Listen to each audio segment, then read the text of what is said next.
नमस्कार मंडळी, मी प्रिया प्लीज किचनमध्ये तुमचं स्वागत आहे। आज मी ॲमेझॉनवरून ग्राइंडर प्लस आटा मेकिंग मशीन आहे ते मागवलेलं आहे आणि हे मला 4200 ला बसलेलं आहे आणि ह्याचा उपयोग पण मी तुम्हाला दाखवणार आहे। कसं वाटलं कमेंट करून नक्की सांगा।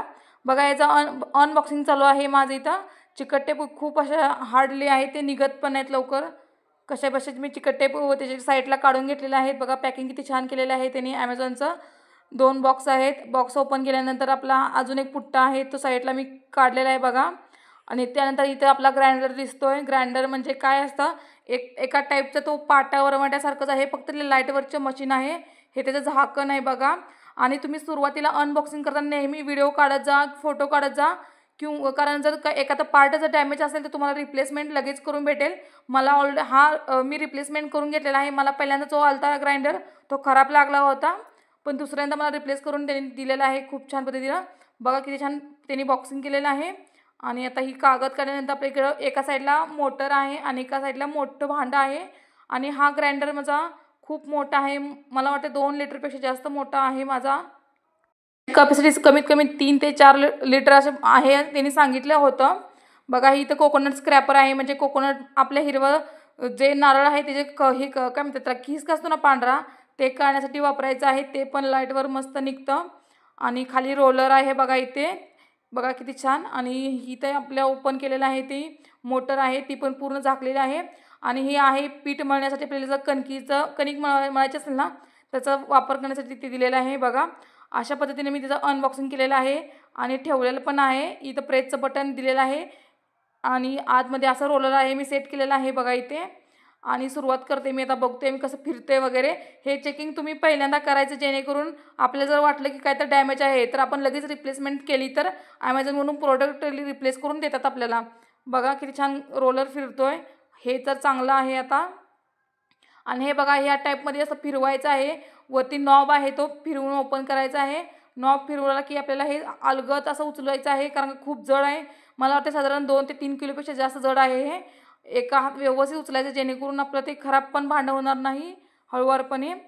आता बघा मी यामध्ये कोकोनट स्क्रॅपर लावणार आहे, जे आपल्या खोबऱ्याचं जे किस असतो ना तो करण्यासाठी, जे पांढरा किस असतो तो काढण्यासाठी वापरायचा आहे ते आपल्याला बघा। आणि तो छान पद्धतीने असं बसवून घ्यायचा आहे जोरात, आणि तिथं थोडंसं फिरवायला लागतं। तो फिरवलेला नंतर बघा कसं वाटतंय। आणि अशा पद्धतीने तेच सेम बटन आहे आणि हळूवार फिरतं, जास्त फास्ट पण फिरत नाही। आता मी यानंतर कणिक मळण्यासाठी जे त्यांनी दिलेलं आहे ते वापरणार आहे बघा। बहुतेक उलटं पातळ मी लावते, हे उलटं आहे। मला वाटतं याचं तोंड उलच्या साईडने मी उलटं लावलं होतं मगाशी, आता बरोबर लावलेलं आहे बघा। अशा पद्धतीने मी कणकीचं पण इथं लावून घेतलेलं आहे। आणि वरून परत नॉब लावायचा आहे, त्याला मस्त असं स्क्रू फिरवून घ्यायचं आहे। थोडंसं प्रेस करावं लागतं आणि पटकन असं होतं आपलं। बघा साधारण इथं कणिक खूप जास्त लोकांसाठी मळायची जर असेल तर तुम्ही याचा वापर केला तरी चालेल, आणि ज्याला डेली यूज करायचं असेल तरी पण केलं तरी चालेल। पण मोस्टली मी डेली यूज करत नाही, जेव्हा कोणतर जास्त लोक किंवा जास्त कणिक मळायची असेल तेव्हा मी याचा वापर करते बघा। आता यानंतर बघा मी तुम्हाला दाखवते, हे भांडं पूर्णपणे असं उचलून काढायचं, हे निघते पण हे खूप जड आहे आपल्याला।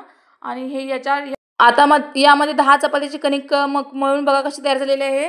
गोळा किती छान तयार आणि स्मूथ तयार झालेला आहे, आणि आपल्याला हात पण लावायची काही गरज नाही आहे। ते व्यवस्थित खूप छान असं मर्दून निघते। हे बघा, ही कणकीचा वापर मी असं केलेला आहे। आणि सोबत आपल्याला जो मिक्सरचा एक नाईफ असतो ना प्लॅस्टिकचा, तो वापरलेला आहे, जेणेकरून मी थोडंसं बाजूला चिटकल्यासारखं वाटतं मला। बऱ्यापैकी हे कणिक खूप छान मळतंय। अशा तऱ्हेने माझी कणिक मळून तयार झालेली आहे। आणि ग्राइंडरवर अजून आपण काय काय बनवायचं आहे, ग्राइंडर म्हटलं की इडली डोसा हा तर आलाच आहे बघा। इथे इडली डोशाचं मी पीठ आहे ते छान असं ग्राइंडर करते, पण इथे मी चूक काय केली, मी डायरेक्ट ओतलं होतं आणि ग्राइंडर फिरवत होती। तसं नाही करायचं, ग्राइंडर चालू करायचं आणि थोडं थोडं पण त्यामध्ये ओतायचं, जेणेकरून ते छान बारीक होतं। हे बघा इथे मी ग्रेव्ही बनवलेली आहे। ग्रेव्ही म्हणजे काय, कांदा लसूण, आपलं जे खोबरं आहे, नंतर टोमॅटो आहे, त्यामध्ये काजू पण आहे, म्हणजे माझी ऑल इन वन ग्रेव्ही आहे ती मी बनवत आहे बघा। इथे जास्त क्वांटिटीमध्ये आहे साधारण, त्यामुळे ती छान बनते। आणि टेस्ट तर खूप छान आली या ग्रेव्हीची, इतकी टेस्ट छान झाली ना की विचारू नका। असं वाटतं की मी खरंच पाटा वरवंट्यावर केलेलं आहे का इथे। त्यानंतर इथे बघा मी पालकाची प्युरी काढत आहे। पालक जर आपल्याला बारीक करायचं असेल तर मी मिक्सरचा वापर करते, पण म्हटलं ग्राइंडरमध्ये एकदा करून बघा कसं वाटतंय ते। त्यानंतर मी इथं पुरणाचाही वापर केलेला आहे, मी पुरण करण्यासाठी ग्राइंडरचा वापर केलेला आहे। आणि पुरण पण खूप छान पद्धतीने इथं बारीक झालेला आहे, एक नंबर तयार झालेला आहे। अशा पद्धतीने तुम्ही ग्राइंडरचा वापर केला तर चालेल।